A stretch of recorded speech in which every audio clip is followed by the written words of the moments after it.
We have Andy Campana from the award-winning Plan B in the Loft Lounge.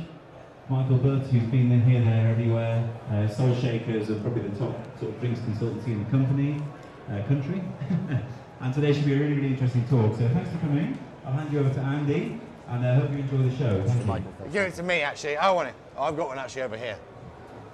Hello, everybody, and welcome to, as it says on the top of the page, The DNA of the Cocktail. Subtitle, Analytical Mixology 201.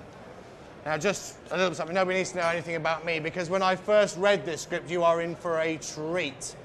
And he's put a huge amount of work in it. I asked what I could contribute to this apart from making it worse. So ideally, you shouldn't hear much from me at all. I will, however, be keeping an eye out for you guys. We want to try and, there's so much information. I mean, this is, as you can see, there's 60 pages. As you can see, there's a fair weight of paper behind this. We will not get through all the material if we make it as a free-for-all.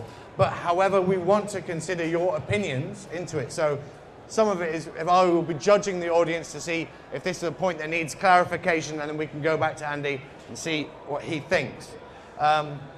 Just to give an illustration of what we're going to be doing today, Andy is a chemistry graduate, so he's going to bring some real science to the thing. Worked with me at the Match Bar on Margaret Street in 2000 to 2002. Went straight over to open his own place, Plan B in Brixton 2002. Followed that with the incredibly successful Loft, which was voted Time Out's best bar. He knows a lot about all aspects of the operation, not only the production of great tasting drinks, but the service and the sales of great tasting drinks. So use him as a mine of information. I'd just like to, this is a little personal stamp of authority, really.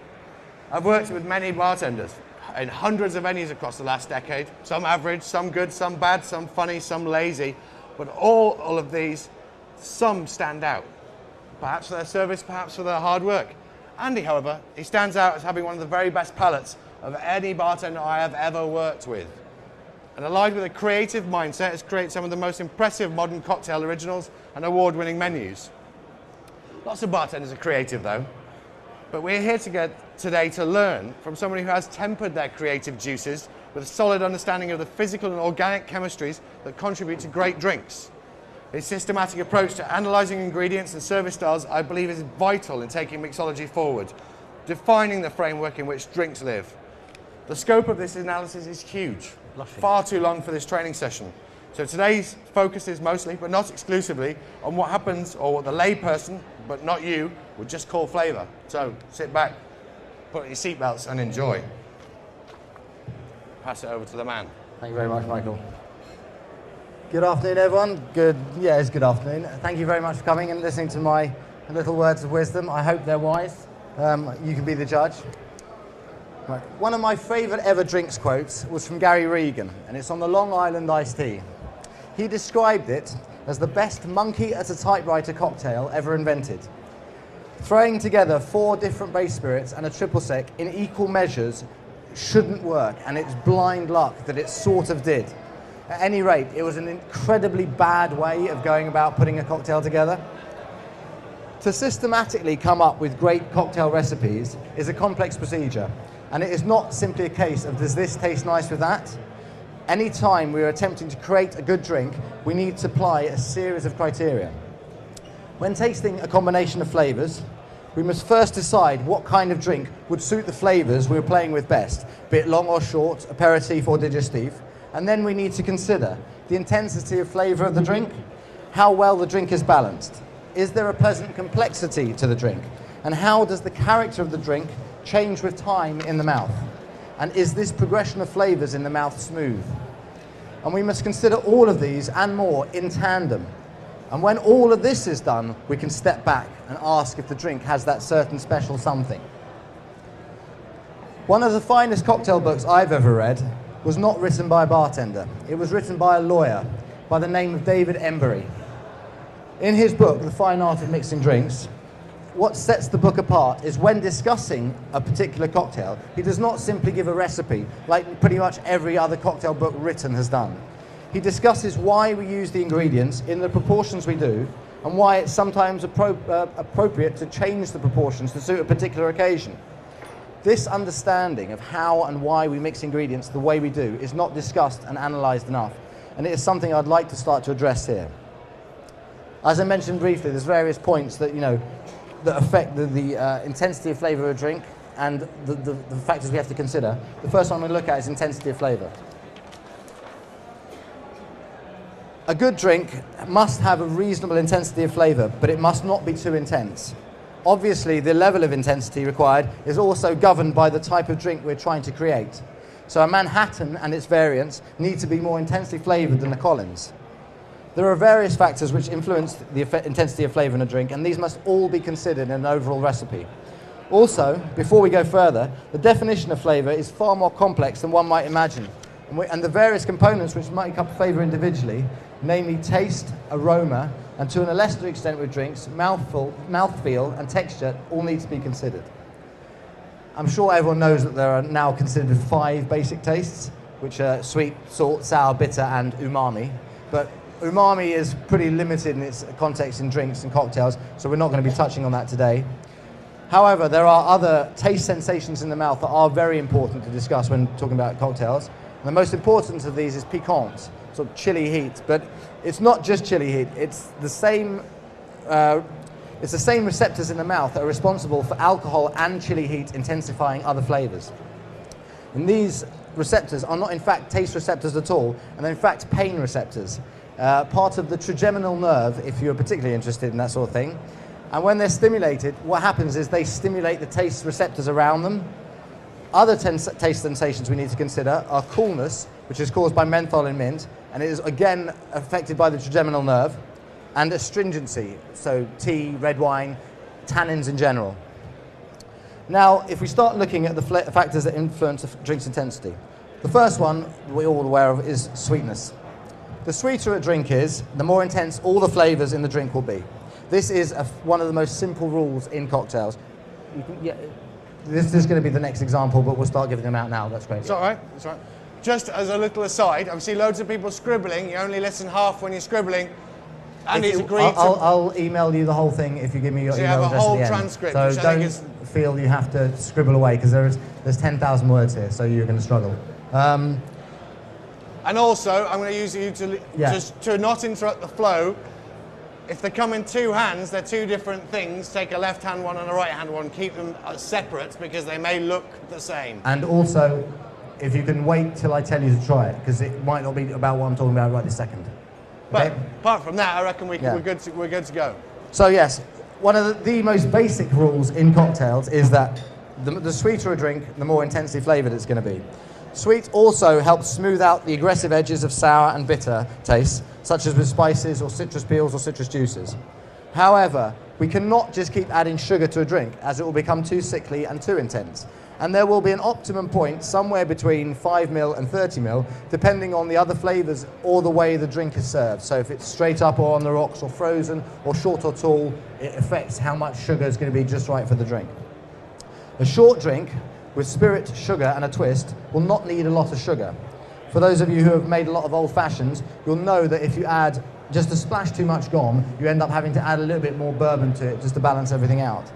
Conversely, a tall drink served frozen with cream is going to need a lot of sugar, as the dilution, the temperature and the cream will all have the effect of reducing flavour intensity, and so we need to add more sugar to keep the flavour intensity up. Sourness. Now, sourness is caused by acids, whether it be citric acid in citrus fruit, lactic acid in yogurts, acetic acid in vinegar, malic acid in apples.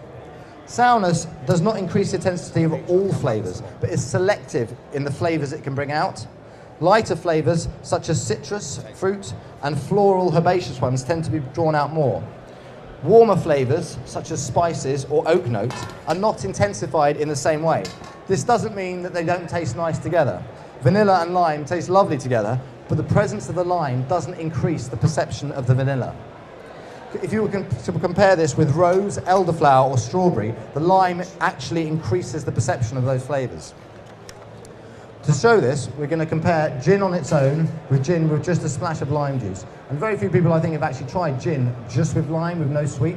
And it's quite an interesting observation to make. take one of each, please? I'm going to carry on talking because otherwise we won't get to the end. But so these are what these two things are: gin and gin with a splash of lime. Guys, sorry.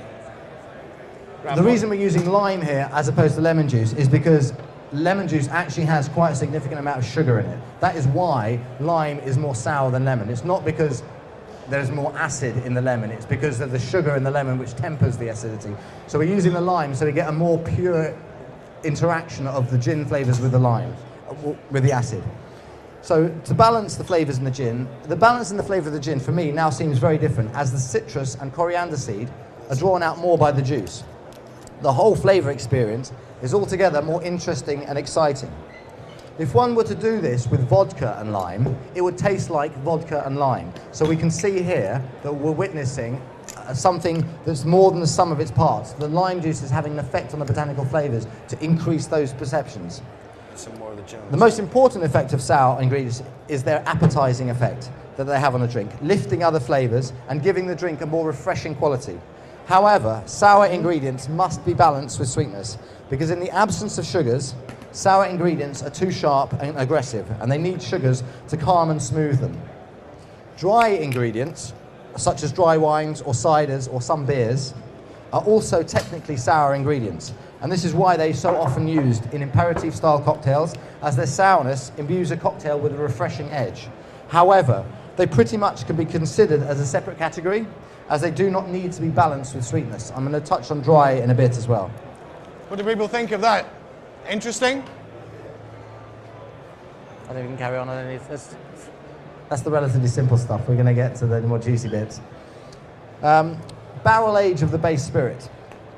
There's obviously a lot of factors that can affect this. The longer a spirit has spent in wood, the more intensely flavoured it will be.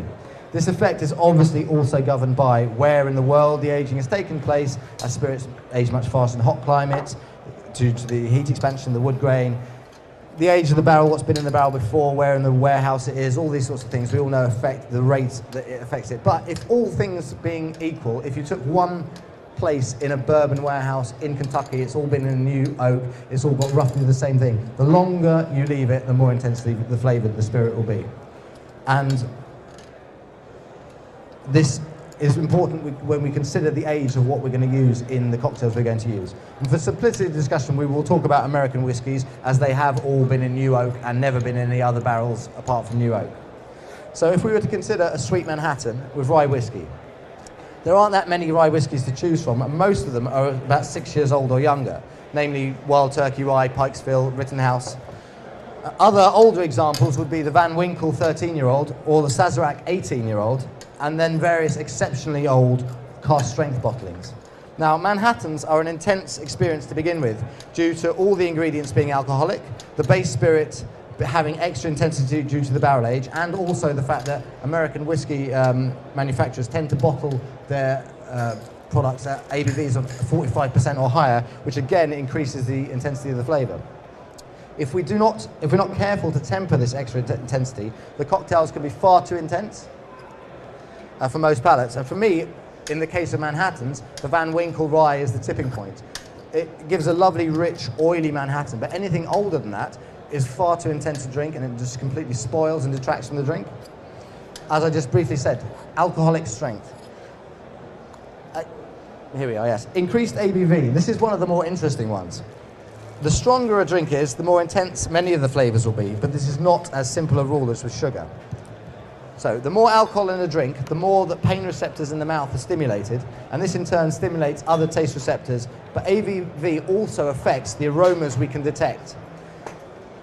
If we take gin and add water to it, compared to the neat spirit, then the watered down one will taste less intense, but it also tastes different as other flavours appear. Are we ready to go with this one yet? Give us 6.5 seconds. Yeah. Tell a joke or something. This is just an interesting little thing. What we're doing here, we're going to compare gin with gin that's had high-strength ABV spirit added to it. So just bear in mind that the second glass you're handed is approximately 65% ABV. Yeah. But apart from that, it's exactly the same gin recipe, and it completely changes the flavour profile. Same again, people. One off each tray, no messing about. What we see here is that despite the fact that in every gin recipe in existence. Juniper is there's at least twice as much juniper as the coriander seed, and in many recipes up to 10 times as much. In the one that's had the high ABV spirit added to it, coriander seed is for me the dominant flavour. Because the ABV of the spirit, the increased ABV has trapped in every last ounce of the juniper. I have on my bar a distillate of lavender flowers at 77% ABV. This is essentially pure and concentrated lavender flavour, but at 77% ABV, it does not have any discernible smell or taste of lavender whatsoever. It needs to be diluted down to under 15% ABV to smell of unadulterated lavender. As we have already mentioned, most of what we experience as flavour is due to aromas. Alcohol bonds very well to flavour molecules, and it is a better solvent for them than water. This is why macerating fruit in alcohol draws out all their flavour, as the flavour molecules bond to the alcohol. In an aqueous solution, the flavour molecules are not strongly bonded, and so a high proportion of them can escape into the air, where we can smell them, which means we can taste them. In a strongly alcoholic solution, these flavour molecules are bound so strongly in the solution that only a very small proportion of them can escape into the air, and we can barely detect them. If we then add water, we allow these molecules to escape, increasing their aroma and thus increasing their flavour perception. However, if we dilute too much, we just start to dilute the flavour too much and dilute the ABV, which reduces the overall intensity of the flavour. Most flavours are combinations of many much simpler flavours. If you know the L'Année de Vin sets, the little bottles of all the different smells that are in wine, you can get like the sets, 300 little bottles, and it has the individual flavour characteristics that are in wine. You'll see what I mean, the fact that all these more complicated smells are in fact a combination of many simpler ones. And all of these different flavour molecules all have different bonding characteristics with alcohol and will all be released in different proportions at different ABVs. Therefore, there is an optimum ABV, which is high enough to give flavour intensity, but low enough that the character of the flavour isn't affected by the fact that the alcohol is keeping flavours in. Didn't see it. It's not good. Or at least not affected in a negative way. So what we can see from this is that some flavours aren't suitable for high-strength ABV cocktails, because otherwise, if you put lavender into a Manhattan, for example, the smell just gets trapped and you can't perceive it. And you can only perceive parts of it, and it gives this weird, disjointed, unlavender-like note. But what we can also see is that in long cocktails, this isn't something we need to worry about, because the ABV is lower, there's more dilution, it's not a problem. Does anyone want me to clarify anything? If you want to just come and ask me afterwards as well, I'm here all afternoon, so. Now, chili heat. As I mentioned previously, just recently, we have pain receptors in our mouth, which are part of the trigeminal nerve, and these respond to alcohol, and also to capsaicin, which is the compound that's in chilies, which gives us, which is responsible for their heat.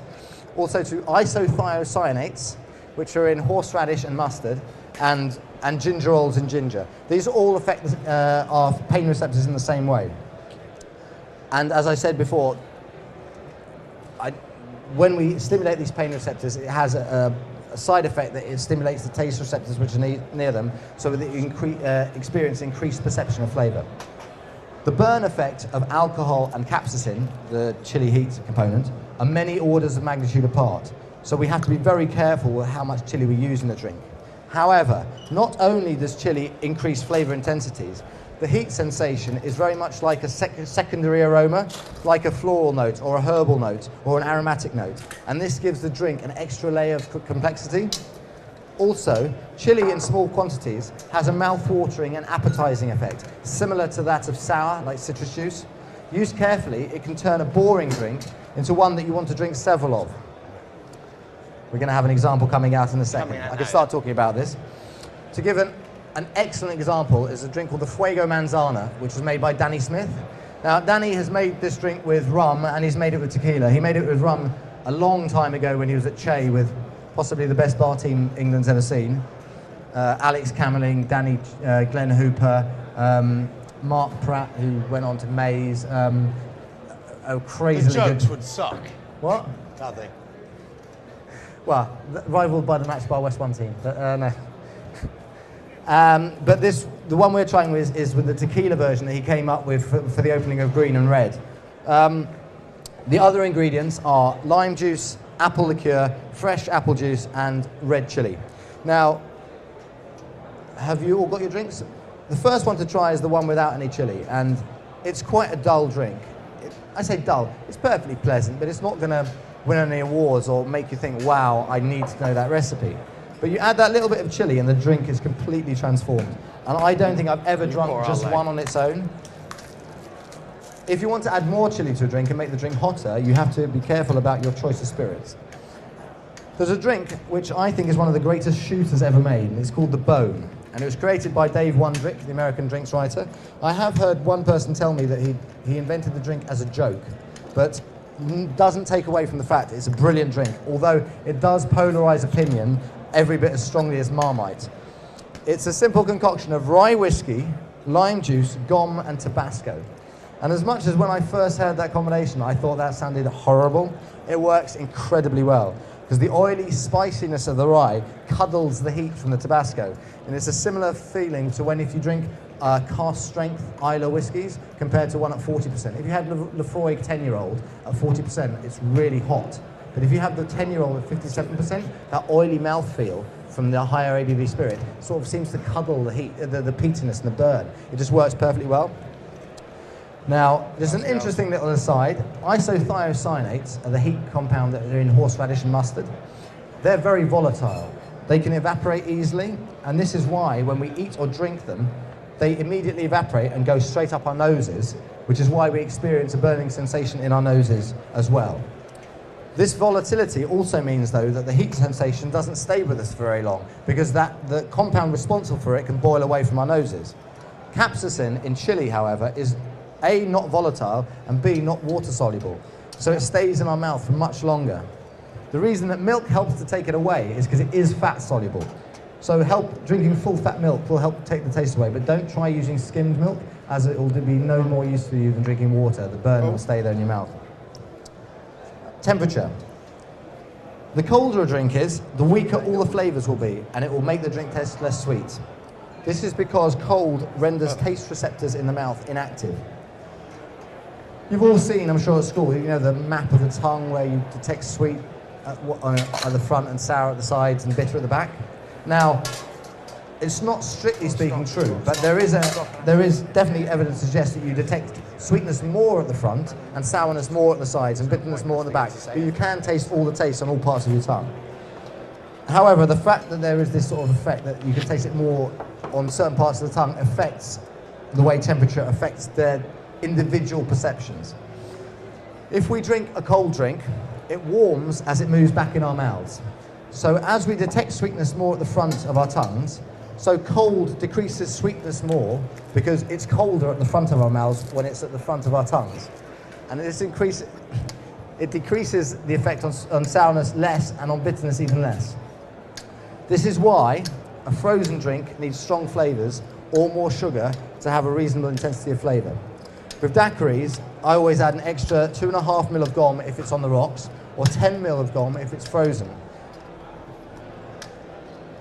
Also, one needs to add extra sugar to a chilled coffee to have the same perception of sweetness as a hot coffee, because bitterness is less strongly affected than sweetness.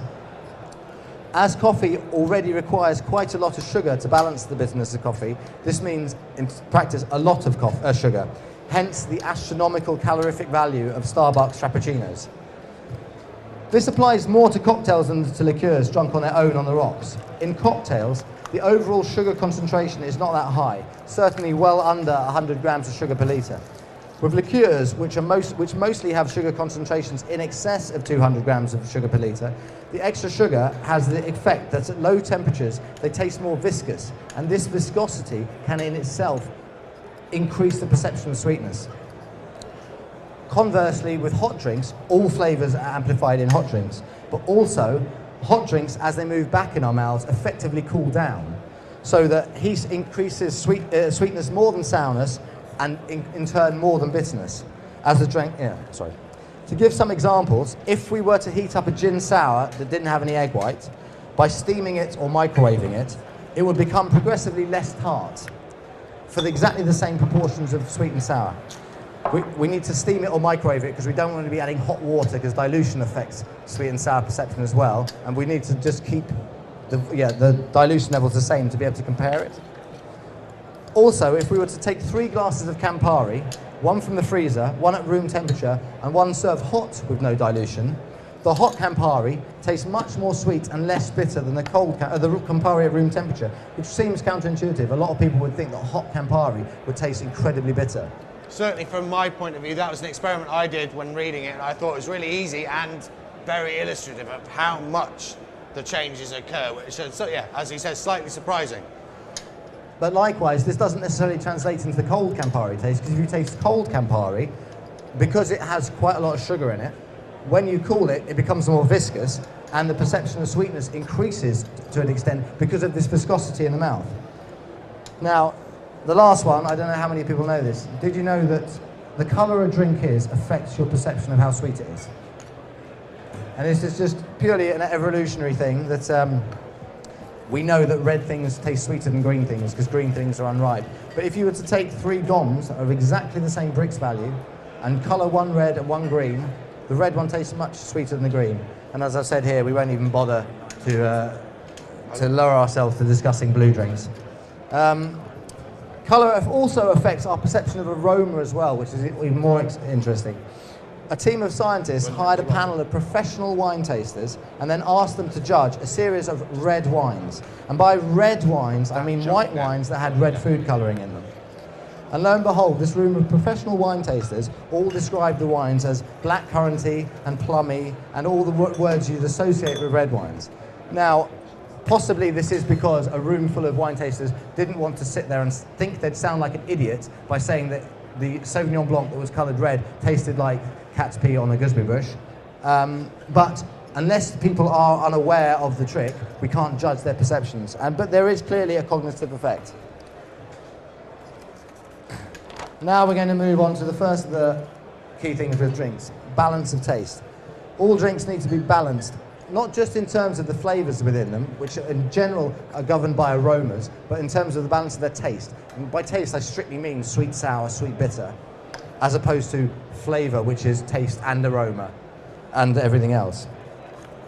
So anytime we add sweet or sour or bitter ingredients to the drink, it needs to be balanced. Sour or bitter flavours are unpleasant on their own and need to be softened with sweetness.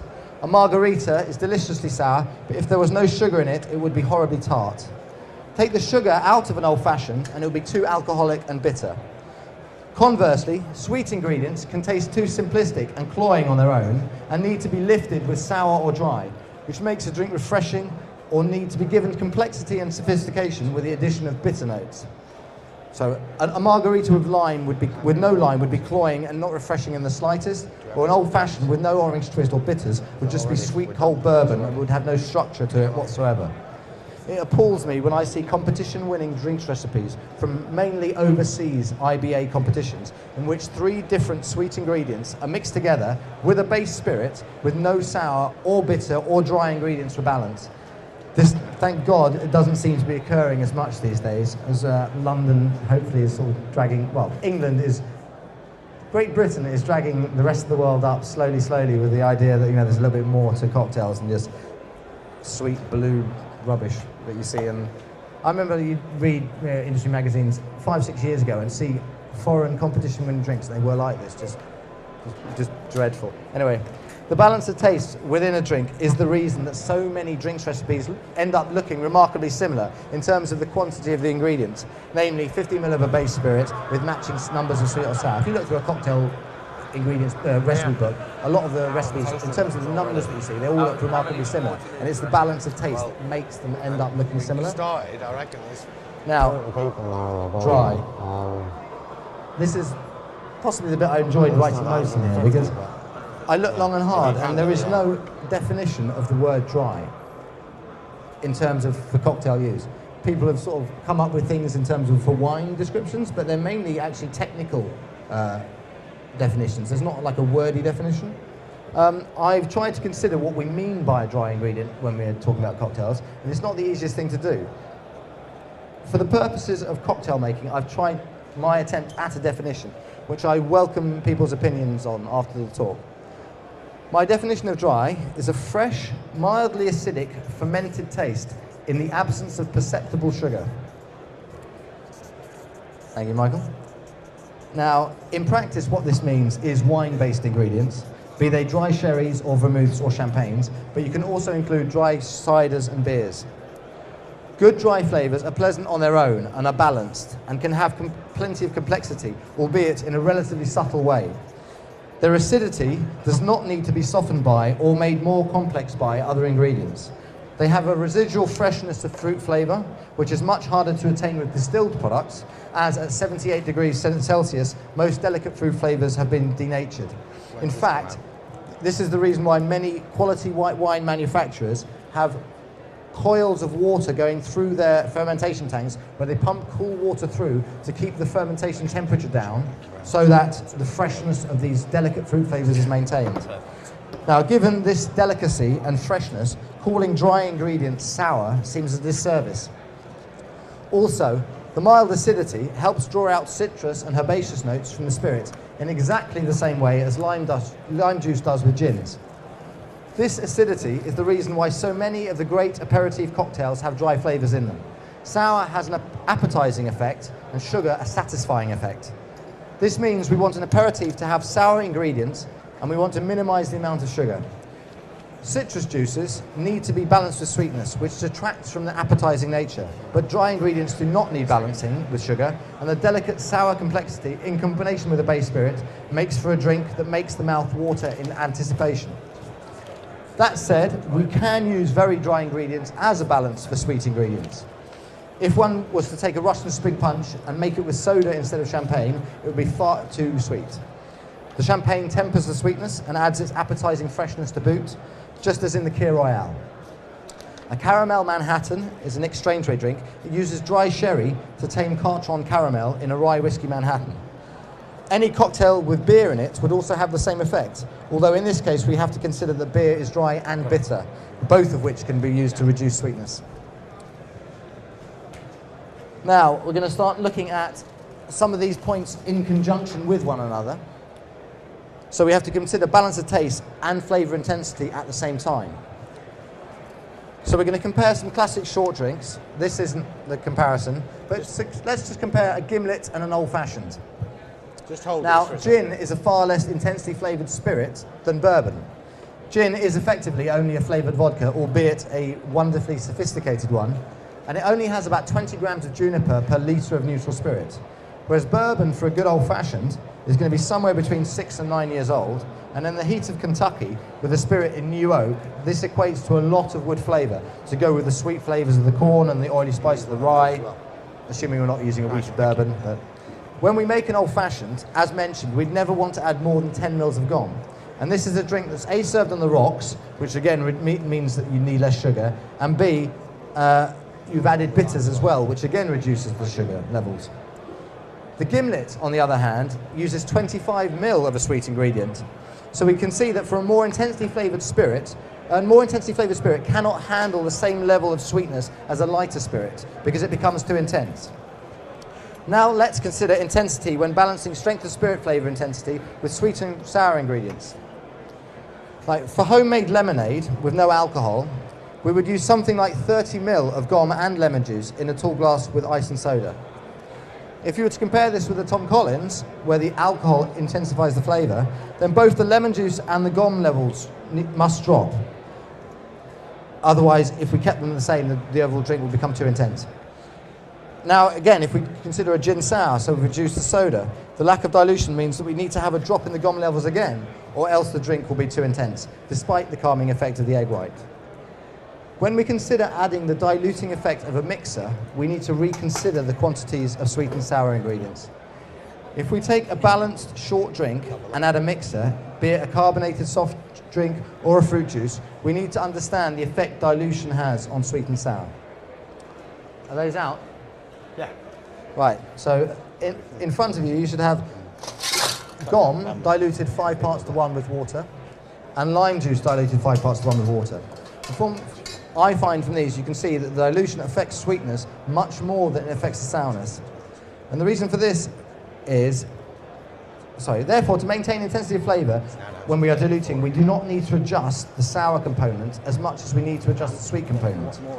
If we're using a juice with a sour component already in it, like orange juice or grapefruit juice, we can consider not increasing the sweet level at all. Or if we're using grapefruit juice as the mixer, we can in fact consider decreasing the amount of sugar we're adding to the drink. Another point to mention here is the relationship between sweet, bitter and dilution. We haven't got this example here, but if you were to take Campari on its own, and Campari that's diluted 4 parts to 1 with soda, it's very interesting to see that you'd think neat Campari would taste more bitter, but it's definitely not the case. Diluted Campari is far more bitter than neat Campari. And if we want to get analytical about it, we can talk about the reaction mechanism by which this happens. Now, with bitter, it's because there is a very large family of compounds called alkaloids, and most of them are poisonous. So through evolution, our bodies have told us that alkaloids are bad. So even if there's a tiny amount of bitter present, we'll always taste it. This was the reason why it doesn't matter how much you dilute it, your brain's always going to tell you it's there. Now with sweet molecules, a sugar molecule actually has to be in contact with our taste receptors for us to be able to taste it. There's no other way to taste it. So when we start diluting it, we're diluting the amount of sugar that's in contact with our taste receptors, we taste it less. With sour tastes are caused by acids, and acids cause the presence of positively charged hydrogen ions, which can instantly transfer their charge across a solution. And so the fact that they can instantly transfer their charge across means they don't need to be in contact with our tongue for us to be able to detect them. And I'm going to just quickly draw up here what that looks like. Right, I'm not going to put it there. So, hydrogen ion, water molecule.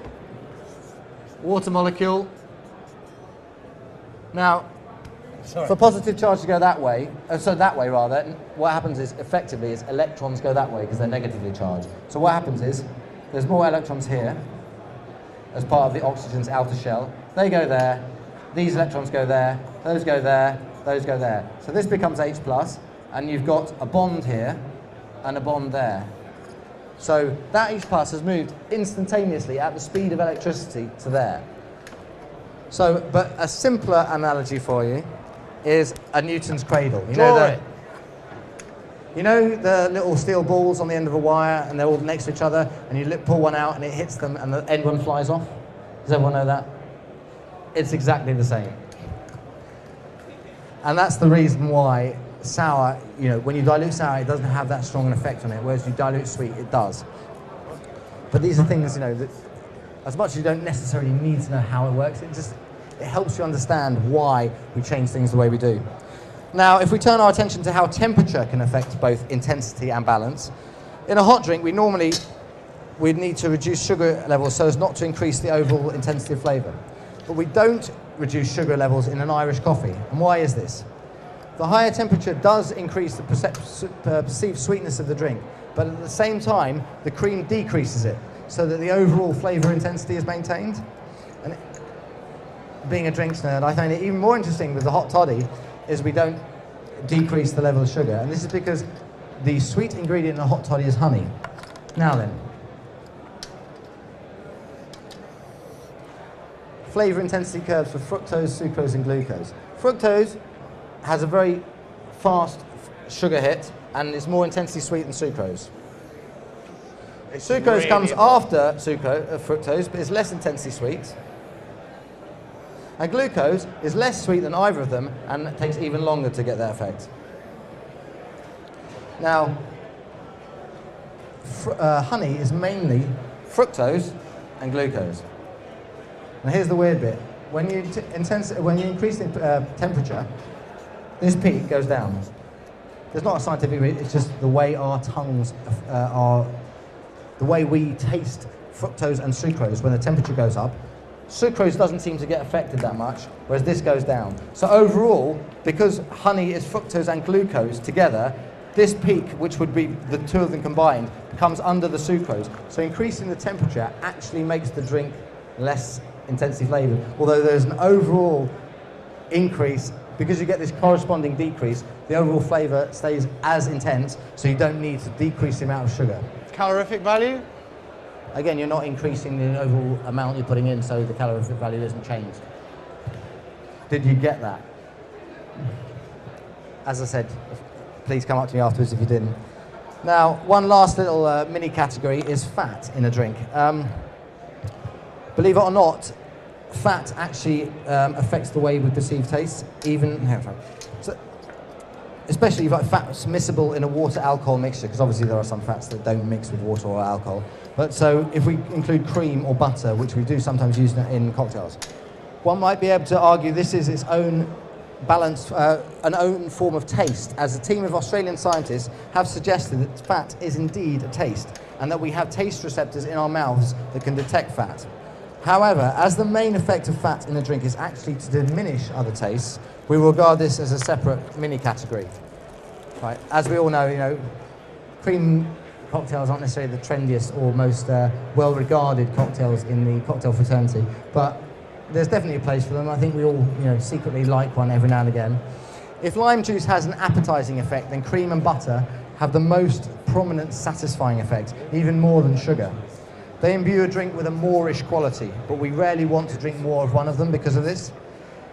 It is this perception of satisfaction that the Australian scientists were looking at, as it appears that we find even flavourless and textureless fats satisfying in drinks. The fat content within them serves to coat our tongues, which is the reason that other tastes are diminished, as the interaction of flavour molecules with taste receptors is blocked, and why we need to add extra sugar to bring the intensity of flavour back up. Consider the brandy Alexander. If we were just to mix 30 ml of cacao with 30 ml of cognac, it'd be horribly intense and horribly sweet. But we'll add another 30 ml of cream, and every last bit of that sweetness is added. And that's also bearing in mind that cognac is an aged spirit, which increases intensity of flavour. Now, flavour combinations and clashes. This is a table of just the products I have on my bar at the loft. Now, as we can see from this, I have of the 193 different products I have on my back bar, this big black block here represents not mixing base spirits together. So we're not going to mix a gin with a whiskey. It's just bad practice. These are all the other combinations, and just a combination of 2 ingredients with these 193 results in 288,500 combinations, and that's just 2 combinations. If we go with 3 ingredients, it's 2.9 million combinations, and for 4 ingredients, it's 300 million. Now, assuming that obviously at the loft I don't have every product on the market, and assuming that I only had 1/10 of the products on the market, then the actual number for a 3-ingredient cocktail, the number of combinations of all the different possible ingredients, is 3 billion. So, taking into account Islam and children, we could almost have one for every single man, woman, on the planet, not child. From these numbers, it's exceptionally clear that we can't actually start working our way through them, or even talking about them today. You'll simply have to rely on your experience or trust in your instincts, or a combination of the two. Over time, as mixologists, we encounter flavour combinations and remember them, and this also helps to improve our instincts when confronted with combinations we have yet to encounter. If you're trying to match flavours and don't want to batter your stocks, a good way to see if 2 flavours go together is to put a strawful of one in your mouth while smelling the other. And trust me, it's an incredibly good way. Anything that doesn't go, you immediately know. And anything that's really special immediately stands out. And you're only putting a strawful of one of the ingredients in your mouth, so you're hardly using anything. As much as simplicity is to be admired in cocktail making, no great drink is truly simple. There will be several layers of underlying complexity within it that make it great. If we look at the Negroni, for example, it may only have 3 ingredients, but each of those 3 ingredients has many other individual ingredients in them. So there is literally nothing simple about it whatsoever, apart from how it looks written down. Equal numbers of 3 different ingredients. Having said that, there is a simple statistical reason for keeping the number of ingredients in a cocktail down. Now, if we imagine that we've got a cocktail with A, B, and C in it. Now, for the cocktail to taste good, any chance of tasting good, A has to taste good with B, A has to taste good with C, and B has to taste good with C. Now let us consider drinks with more ingredients. As you can see, when you increase the number of ingredients, these number of combinations goes up exponentially. Now, as this is going up to much higher numbers, it means the possibility of a clash of flavors becomes much more likely. Take this last example with 15 combinations. If 14 of those combinations are good and one of them's bad, for my book, it completely ruins the drink. Thus, having too many ingredients in a cocktail is a highly risky business. Yes, sometimes it will work, and the added complexity of the many ingredients will help the drink's character. But with more than 5, this doesn't happen very often. It's this relationship that is one of the reasons behind a very common practice of bartenders using a certain combination of flavors again and again in competitions and just changing one ingredient. So if we consider a drink with ingredients A to F, if we were to change A to something else, G, then we don't have to worry about all these other combinations of flavors. We only have to worry how G goes with B, G with C, etc., etc. However, while this isn't actually a bad way of going about creating drinks, it's definitely not best practice, particularly if it is the base spirit we're changing, as we should always consider the properties of the base spirit and add flavors that complement it, and then add a flavor that complements this new combination of flavors, and so on. For me, it's the mixological equivalent of pushing a triangular peg through a square hole. Yes, it will go through, but it isn't a perfect fit. Only by considering each ingredient one at a time can we consistently get perfect matches of ingredients. Now, when we build flavor complexity and balance flavor and compare them together, when we create drinks, we want to make it have a good level of complexity. And there are many tricks one can use here, the most commonly used of which is 2 versions of the same flavor. However, it does make my blood boil when I see raspberry vodkas in a drink with framboise and fresh raspberries. Pardon my French, but even if you're the biggest raspberry fan in the world, or Carol Channing, that's just pretty lazy. A much better example of this basic ploy would be a cosmopolitan, which is effectively an exercise in citrus, with lemon vodka, orange liqueur, lime juice, and very often with an orange twist. The cranberry juice offers a hint of fruit and a background of dryness, as well as a bit of pink. But this is still a rather old and simple way of doing things. A much better way to build a drink recipe is one flavor at a time and add flavors which each give the drink a different type of flavor, thus giving a drink different dimensions and added complexity. For example, with a rum drink, after adding a sweet ingredient and balancing with some sour, you might want to introduce a tropical fruit note, and then maybe a spice note, and then maybe a floral or herbaceous note. And these do not have to be added separately, as some of the flavors could have come from the base spirit, or a single ingredient may contain several of the characteristics, or it could have come from the sweetener. So if we had wanted an orange note in the rum, we could have started with pirate rum, or for spice notes, we could have used Foursquare or one of the other spice rums on the market, or for herbaceous grassy notes, we could have used an agricole rum.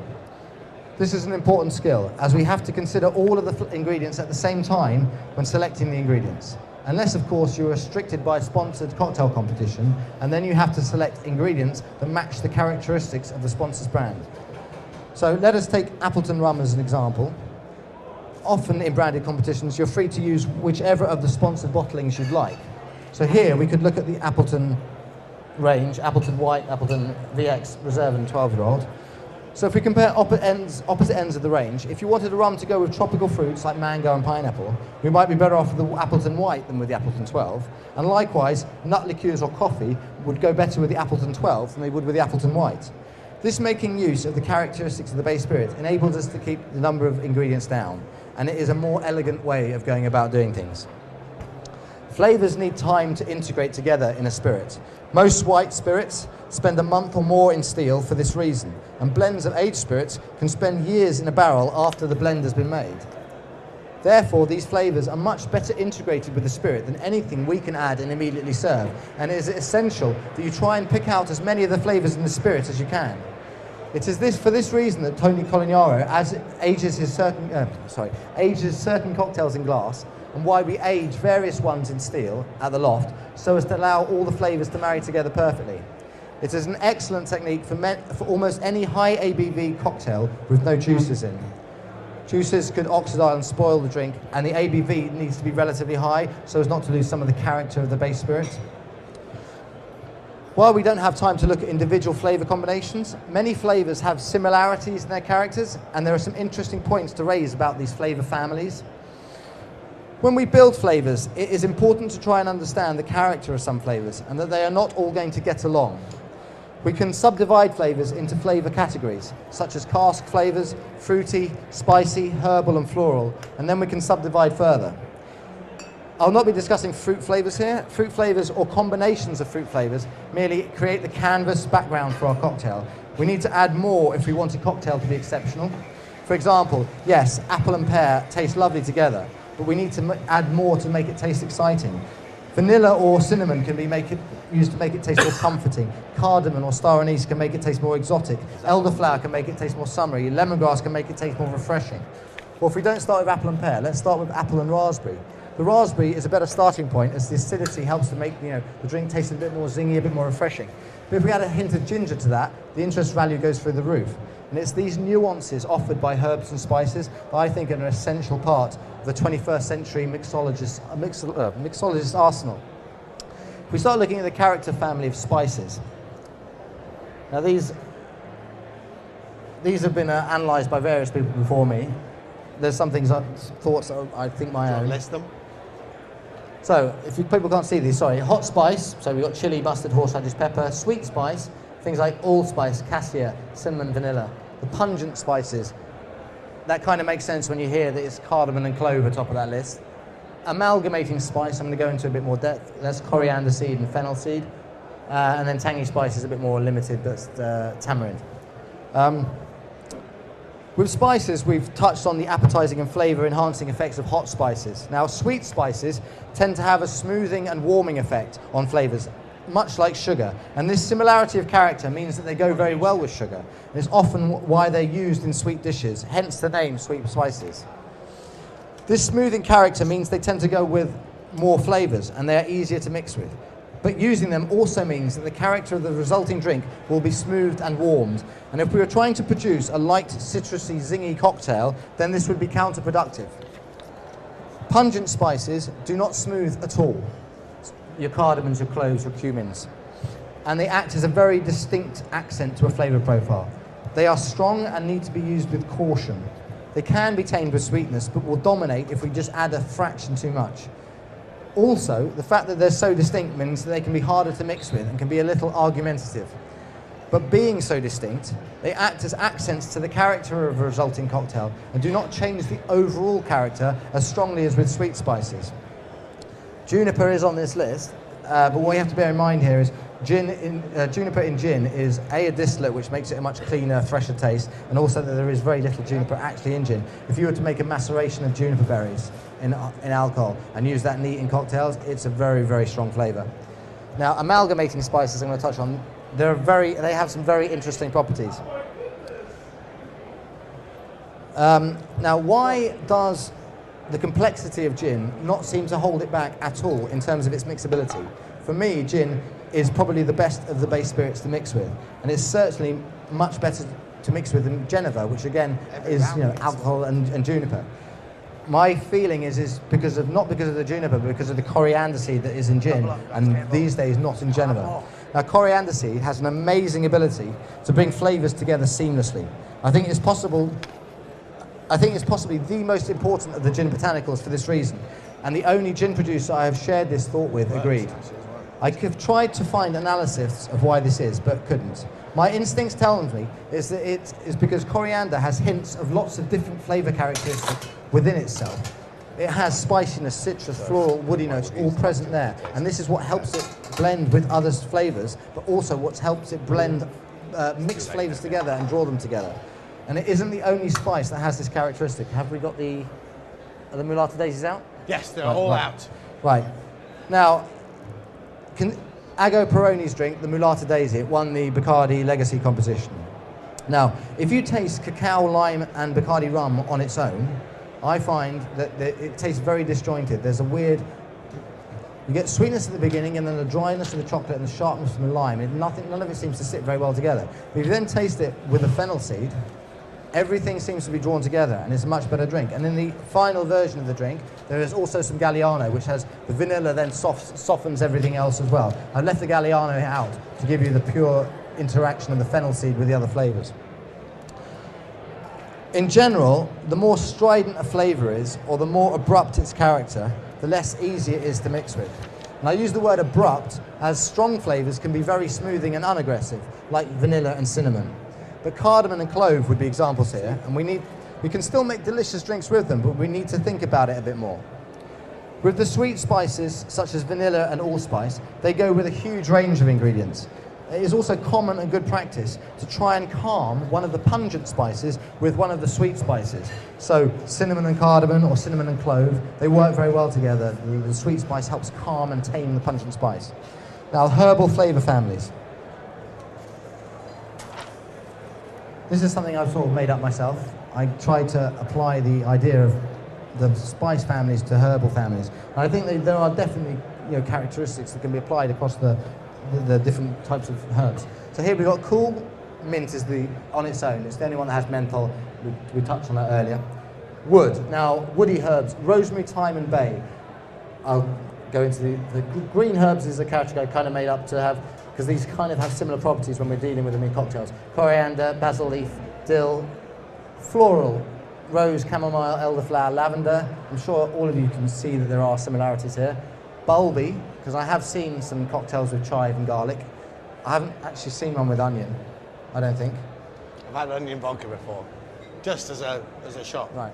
And then zesty. Now, as much as lemon zest and orange zest aren't necessarily herbs, I put them here because it seemed the most appropriate place to put them with lemongrass and fresh ginger in terms of the effects that they have on a drink.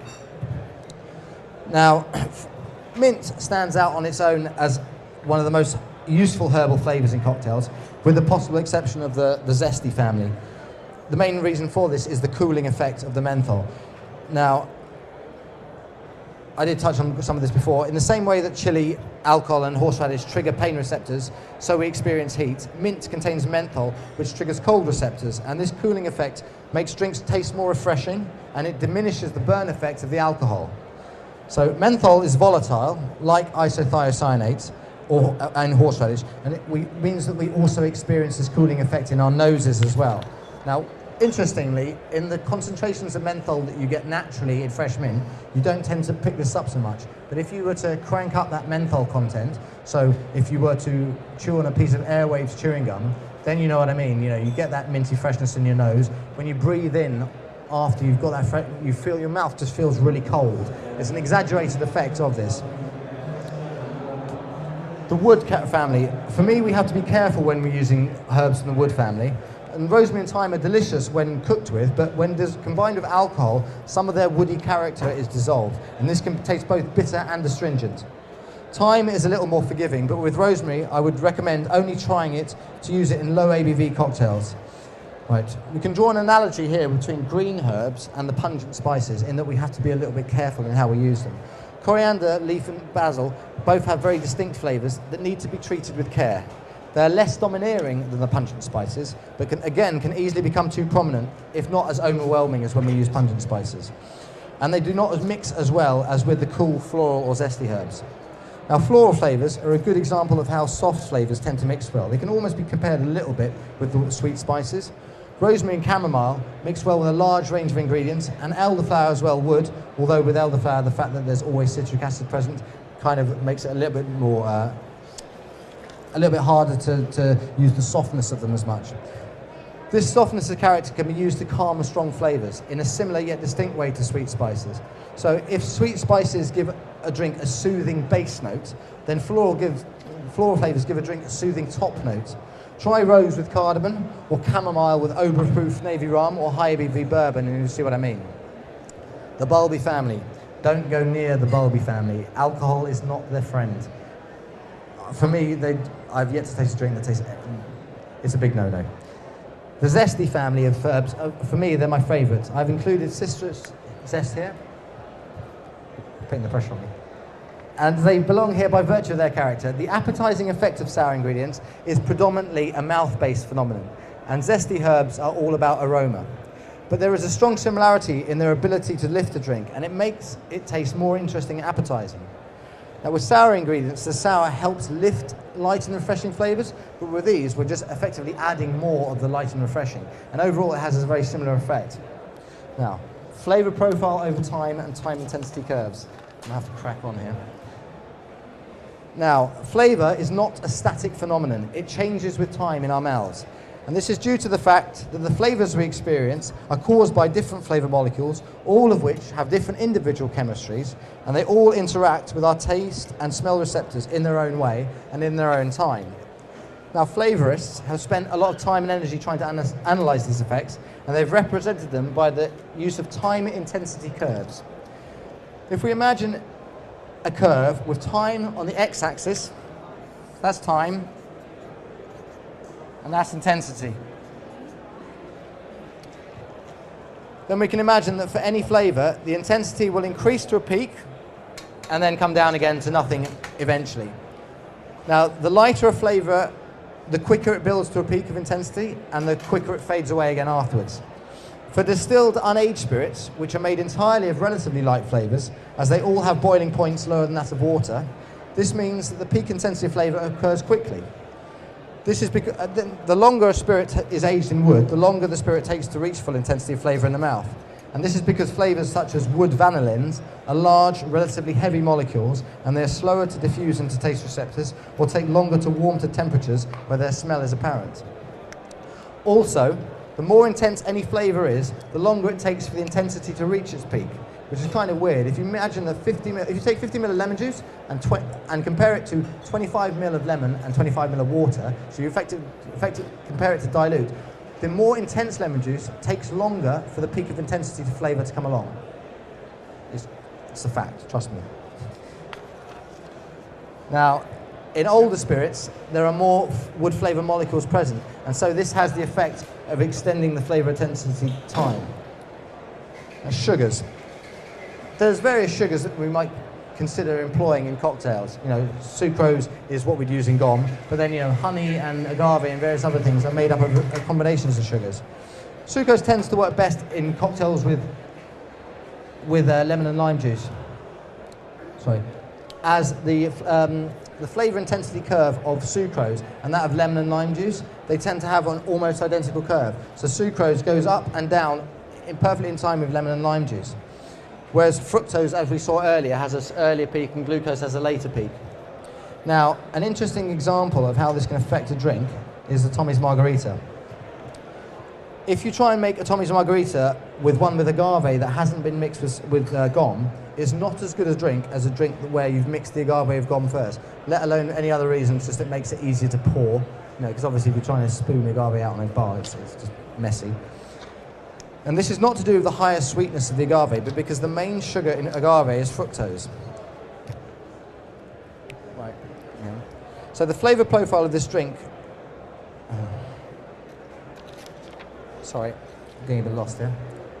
We'll just draw this again quickly. So this is fructose, sucrose, and glucose.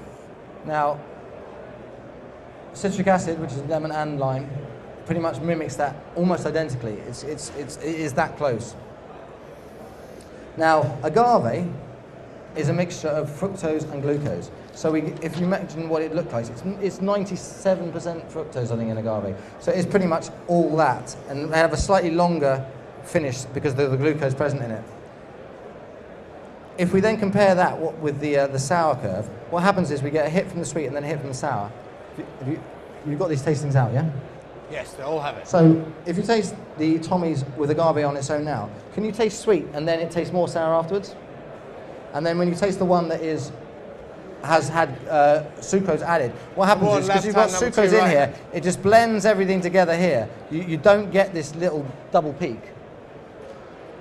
For me, it helps soften everything out.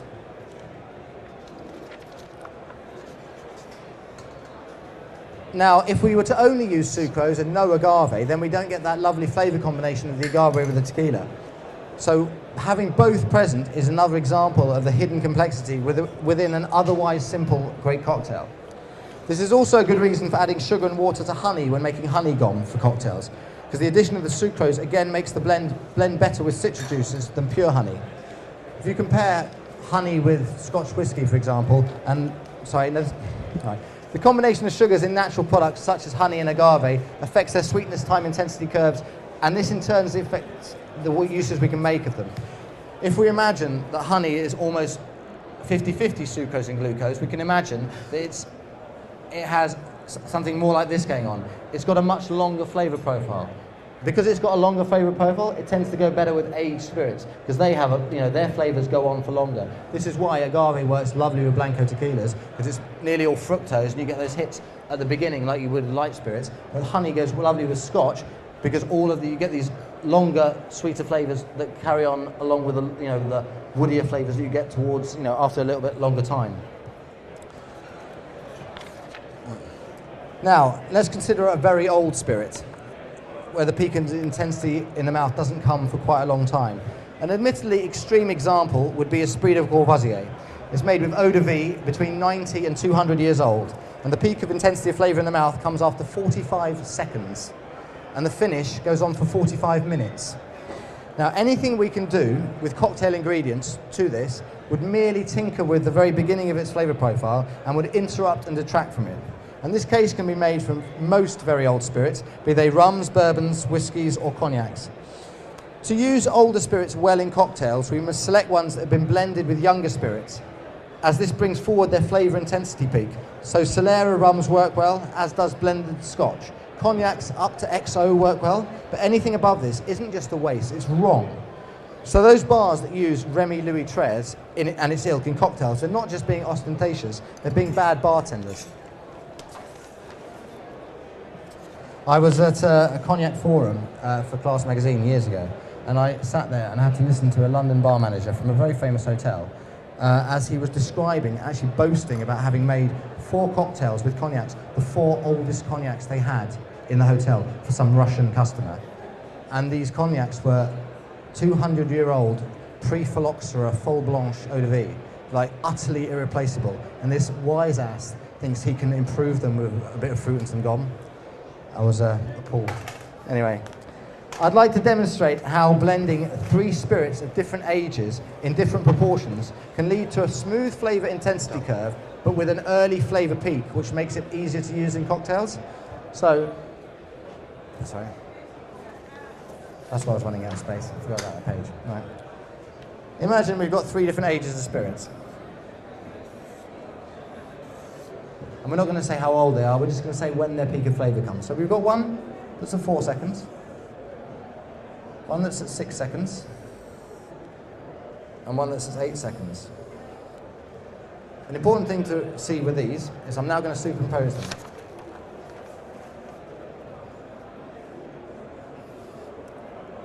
So 4, 6, 8. Important thing to see is that as they get older, they get more intense.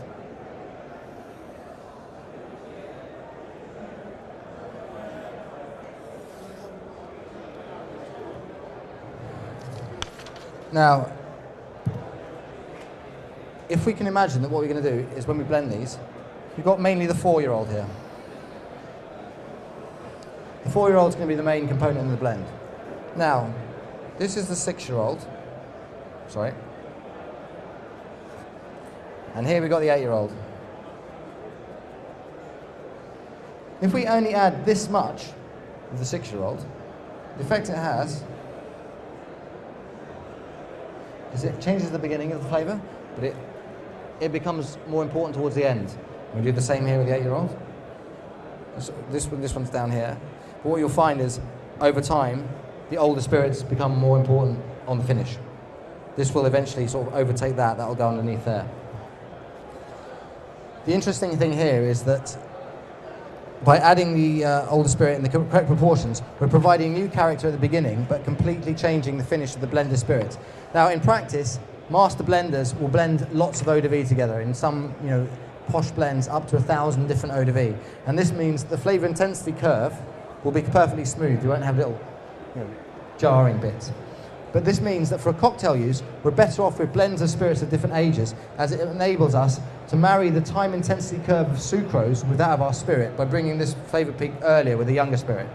But it also allows us to stretch out the flavour profile to give us a long, complex finish. And moving on to that, we'll move on to bitters, because it's a similarity in the fact that bitter flavours tend to hit our mouths a little bit later, and that's what gives them the sophistication. Sophisticated flavours have a longer finish. Simple flavours come and go very quickly. Now, we've mentioned before that bitter flavours are from the family of alkaloids. Now, the presence of bitter flavours imbues food and drink with a sophisticated quality. I remember reading a study about when they compared flavours that people with trained, refined palates, like sommeliers and chefs, and they compared them with flavours that the general public like. And in general, the people with the refined palates were far more likely to enjoy bitter flavours, like olives and coffee with no sugar in. But however, as the tongue is so sensitive to bitter flavours, we must be careful with how much we use to create a balanced drink. And this is why we only need to balance 10 ml of gone with just a few drops of bitter or with a citrus twist. Now, the relationship between sweet and sour is very different to sweet and bitter. As sweet or sucrose and sour juices, they have that identical flavour time curve. But that's not the case with sweet and bitter. Bitter flavours have an aggressive start that settles down to a long, mildly bitter finish. Now, sugar serves to soften that aggression at the start, but it boosts any accompanying non-bitter flavours in the bitter ingredient. So the drink will taste mainly sweet and then become progressively more bitter on the finish as the sugar dies away, but the peak of sweetness comes before the peak in bitterness, but the overall transition, if done well, can be smooth. Now, many sophisticated flavours have, as one of their characteristics, a long finish. This lengthening of the flavour profile for the sweet-bitter combination means that we have a better overlap with the flavour profile of aged spirits. So in general, if the classic cocktails, it's your old-fashions, your Manhattans, your Sazeracs that work best with bitters because they've got the aged spirits. It works better, it combines better with the bitter flavours over time. Right, conclusions. I'm sure you're probably glad to get out of here now. We're approaching the end of the talk. It isn't easy talks to sum up because there are so many disparate points that have been raised. But the important point is to make is that we do need to consider this large number of criteria simultaneously when creating drinks if we want to regularly create quality drinks. If you don't discipline yourself to a set of criterion, and they don't need to be mine, they just need to be a set of rules that someone has taken the time to think about. If you don't do this, then you're leaving your drink making success to chance.